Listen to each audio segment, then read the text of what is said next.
Capítulo 107. Thomas André. Ele era o mestre de guilda de uma grande guilda nos Estados Unidos, a Scavenger Guild. Embora estivesse se aproximando dos 70 anos, ele ainda era uma estrela global e ativamente fazendo ondas como um caçador de rank S. Mesmo antes de seu despertar, ele já era o demônio do ringue, uma figura renomada com um histórico de conquistas.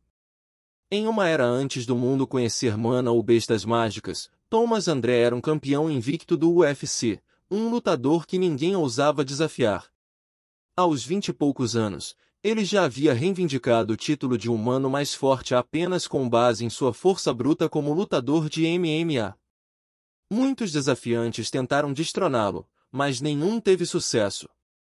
Ele pretendia se aposentar invicto, mas o destino tinha outros planos. Após o grande cataclismo, André estava aproveitando uma aposentadoria tranquila, tomando café com seus amigos. Naquele momento, ele estava entre os primeiros a despertar, e como um caçador de classificação S ele começou a erradicar sem esforço as bestas mágicas que apareceram nos Estados Unidos, exibindo seu poder avassalador. Ha ha ha! Este é o verdadeiro poder! Eu nunca percebi o quão fraco eu era antes. Ele entrou em seu segundo auge. Daquele momento em diante, seu apelido no UFC, o Demônio do Ringue, foi substituído por um novo, Golias. Tendo sempre tido controle completo sobre seu físico altamente desenvolvido, foi incrivelmente fácil para ele se adaptar às suas habilidades despertas. Parece que recuperei um poder que sempre foi meu para começar, pensou, deleitando-se com seu novo poder como um peixe retornado à água, onde podia se mover sem esforço. André percebeu novamente o quão confinado ele estava dentro do anel quadrado. Embora ele não conseguisse se obrigar a despedaçar seus oponentes humanos, ele poderia rasgar quantas bestas mágicas quisesse em pedaços.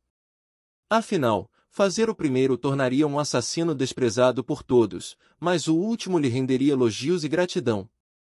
Que mundo! Onde estão as feras, hein? Deixe-me atacá-las! Qualquer um que tenha testemunhado sua matança brutal de feras mágicas com as mãos nuas, pessoalmente ou por vídeo, deixou comentários semelhantes. Nossa, é difícil dizer quem é a verdadeira fera aqui. Sinto-me pior pelos animais, para ser sincero. Por favor, pare de odiar bestas mágicas emoticon triste. E se eles forem extintos por causa de Thomas? KKKK verdade.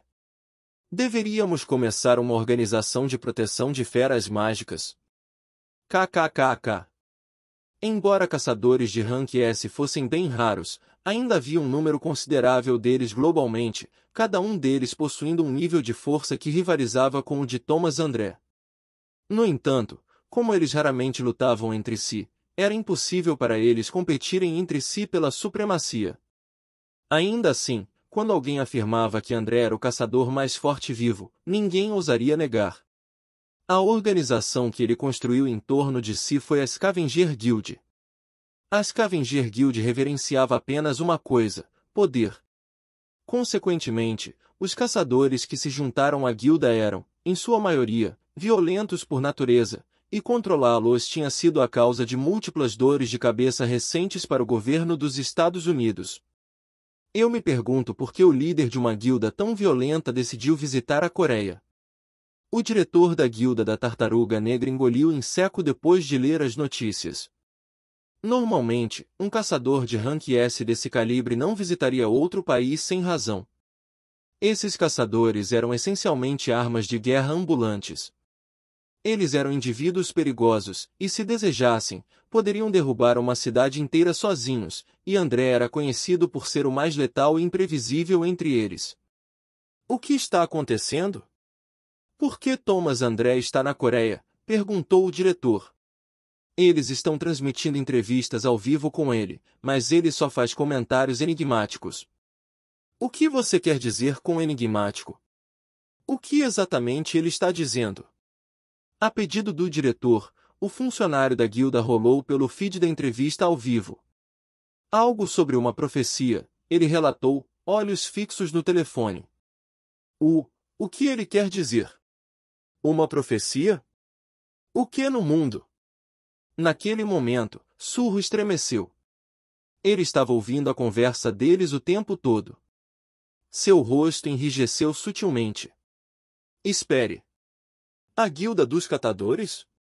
Poderia ser. Uma lembrança passou pela sua mente. A Guilda dos Catadores e a profecia. Bero de repente espiou das sombras. Jovem monarca, aqueles que encontramos na pirâmide pareciam murmurar sobre coisas semelhantes. Isso não pode ser, Surro murmurou. Bero deixou o ponto claro. Posso refrescar sua memória, jovem monarca? Lembre-se, você não deve ignorar a floresta por causa das árvores. Acredito que eu lhe ensinei isso quando você estava aprendendo expressões idiomáticas quando criança. Dojun de repente o chamou. Aqui vamos nós. Uma transmissão ao vivo. Ele mostrou a eles uma transmissão ao vivo do aeroporto, onde Thomas André estava respondendo a perguntas de jornalistas. O veterano de cabelos brancos estava de pé no centro da tela. O velho robusto e musculoso empurrou os óculos escuros para cima do nariz ligeiramente e olhou diretamente para a câmera enquanto começava a falar. Sim. Eu vim por causa de uma profecia. O quê? Ele está falando coreano? Surpreendentemente, o americano falava coreano fluentemente. Hehe. O que é a profecia? Você pergunta? Certamente você não acha que eu revelaria tal coisa tão facilmente. Ainda mais surpreendentemente, sua pronúncia era quase tão proficiente quanto a de um falante nativo, como se ele tivesse praticado por anos.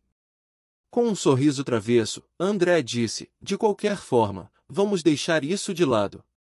Estou aqui para buscar o ângulo da morte, aquele que matou os membros da minha guilda. Espere, ou o anjo da escassez.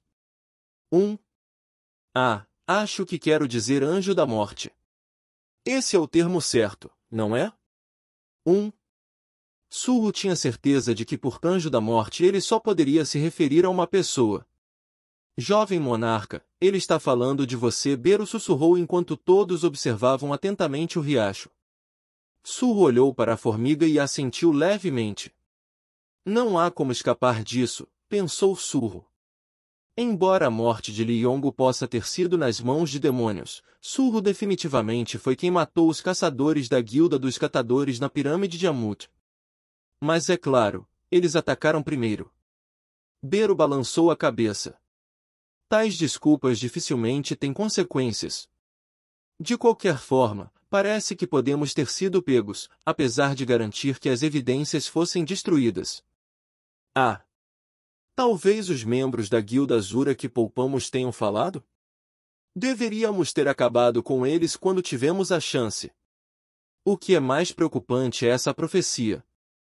Até recentemente, Surro teria descartado tais alegações como superstição. Mas tendo conhecido a natureza divina de seu pai, ele não podia se dar ao luxo de ignorar coisas relacionadas a profecias ou misticismo. Afinal, Thomas André era o caçador de rank S mais forte do mundo.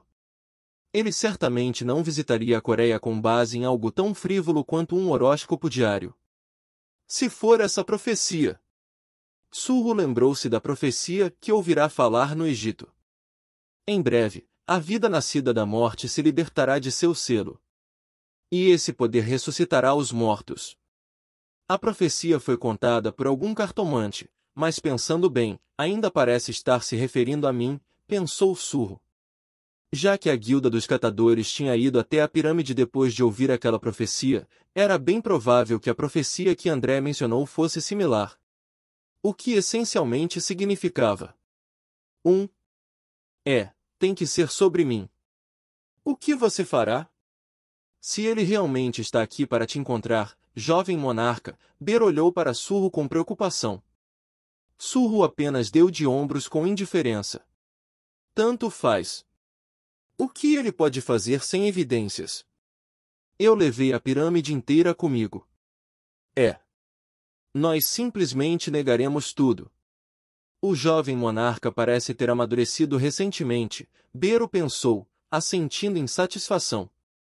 Surro estava se tornando cada vez mais parecido com seu pai. Asterisco, asterisco, asterisco. Você ousa bloquear meu caminho? Thomas André sorriu divertido para os representantes da Associação de Caçadores Coreana bloqueando sua saída do aeroporto. O rosto do velho parecia o de uma criança travessa pensando em como eles iriam desmontar um brinquedo novo. Os caçadores que o confrontavam estremeceram. Thomas André, sua visita repentina constitui uma violação das leis internacionais. Liderando os caçadores da associação, o líder da equipe Jael engoliu seu medo e deu um passo à frente. Você é quem está no comando aqui. Enquanto a sombra de André pairava sobre o rosto de Jael, o líder da equipe cerrou os dentes com uma expressão resoluta. É assim que minha vida acaba?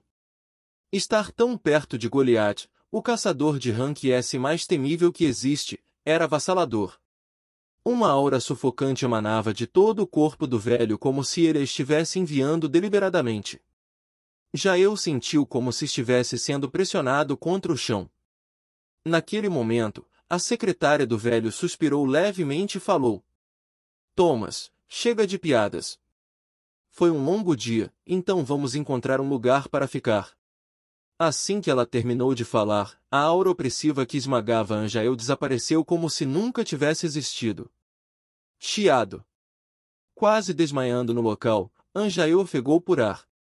Ele e os outros caçadores observaram silenciosamente o velho conversando com sua secretária. Mas ainda não estou cansado. Eu sou, no entanto. Você continua esquecendo, mas eu não sou um ser desperto como você. Ah! Certo, não vou deixar minha Laura toda exausta. Vamos para o hotel e começar a superar o jet lag. André riu com vontade ao lado de sua secretária de 30 anos e passou pelos caçadores da associação. Espera! Senhor André! Pare aí mesmo! Ao grito ansioso do líder da equipe, André se virou e sorriu. Sabe de uma coisa?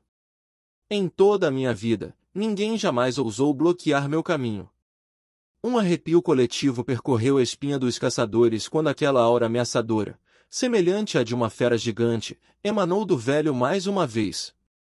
Tomé! Atrás dele, Laura tentou dissuadi-lo mais uma vez.